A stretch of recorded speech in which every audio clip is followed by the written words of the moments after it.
اس وقت جو جنگ ہمارے اوپر مسلط کی گئی ہے، جس نے ہماری تہذیب کو بھی متاثر کیا ہے اور ہمارے عقائد نظریات کے اندر بھی تشکیک پیدا کر دی ہے۔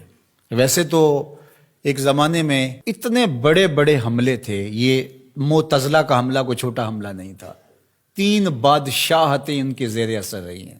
آپ نے یہ کہانیاں پڑھی ہوئی ہیں کہ امام اعظم ابو حنیفہ کی وفات جیل میں ہوئی تھی۔ آپ نے یہ سنا ہے کہ امام احمد بن حنبل کے بدن پر 1 انچ جگہ بھی ایسی نہیں تھی جہاں کوڑے کا نشان موجود نہیں تھا۔ لیکن آج معتزلہ کے نام سے کوئی گروہ، کوئی فرقہ دنیا پہ دکھائی دیتا ہے، انہوں نے اس کا ناطقہ بند کر دیا۔ دلیل سے، عملی قیام سے، جد و جہد سے۔ مرجیہ تھے، لا ادریہ تھے، اندیہ تھے۔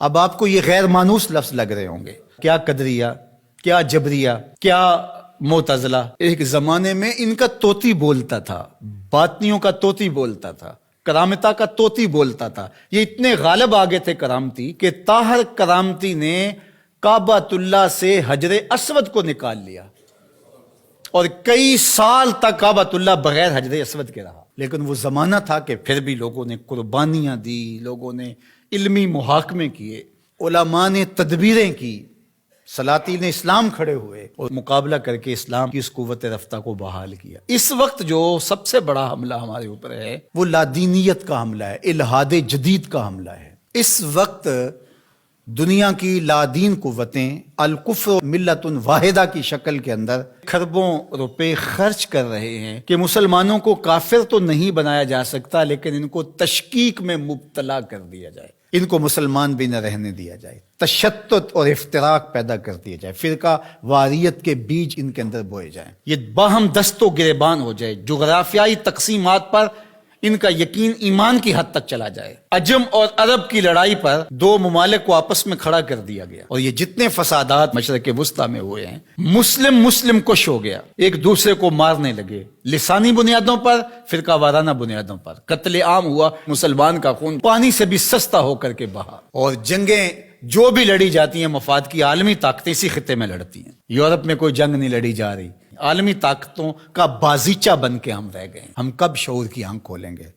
کب ہم بالغ ہوں گے؟ کب بڑے ہوں گے؟ اور اس وقت الحاد جدید کا فتنہ جو ہے وہ سر چڑھ کے بول رہا ہے، اور ان کا سب سے بڑا واد اقلیت پسندی کا نعرہ لگاتے ہیں کہ جو چیز ہے جی اس کو عقل ہی نہیں مانتی تو ہم کس طرح تسلیم کریں۔ اور اس میں سب سے بڑا حملہ جو ہے ان کا معجزے پر ہے۔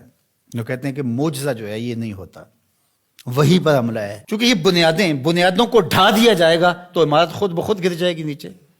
جب وہی کو کمزور کر دے، اس تصور کو دھندلا کر دیا جائے گا، تو کہتے ہیں وہی ممکن نہیں ہے، کہ یہ خلاف عقل ہے۔ دنیا کی کتنی چیزیں ہیں جو انسانی عقل میں ابھی تک نہیں آئیں۔ آج سائنس اور ٹیکنالوجی کی سلطنت ہے پوری دنیا کے اوپر، اور اس کے ذریعے سے آپ کہتے ہیں جی بس آج تو جو تجربات کی روشنی میں چیز حاصل ہوگی اسی کو مانیں گے، اور اس کے علاوہ جو سمجھدار ہے، پڑھا لکھا شخص ہے، دانشور ہے، وہ کس طرح اس کو مان سکتا ہے جو عقل انسانی میں یہ چیز نہیں آتی ہے؟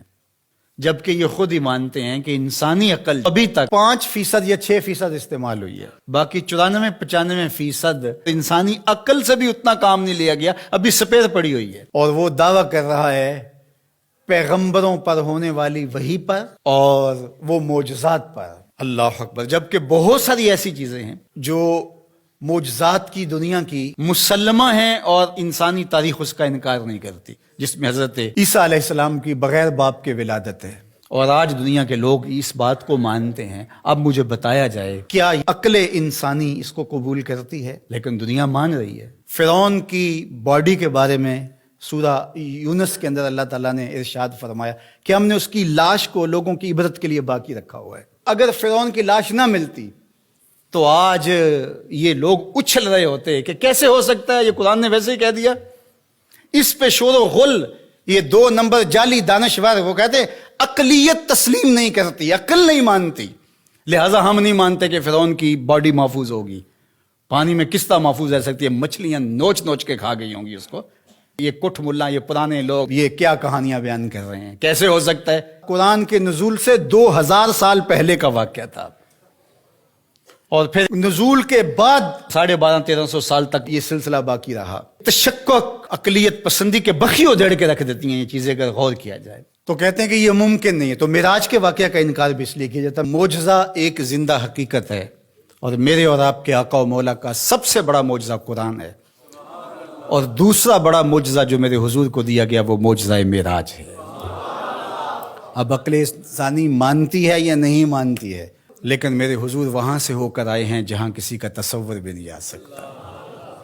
اللہ اکبر. سی معراج راز محبتاں دا نہیں سی کسے دی سمجھ وچ آن والا، سدیا طالب تے گیا مطلوب ہوتے، جبرائیل سی صد لے جان والا، بازے آخ دے بن دروازیاں تو کیویں پہنچیا عرش تے جان والا، ابر عقل نو ایتھے دخل کیے، جانے جان والا یا لے جان والا.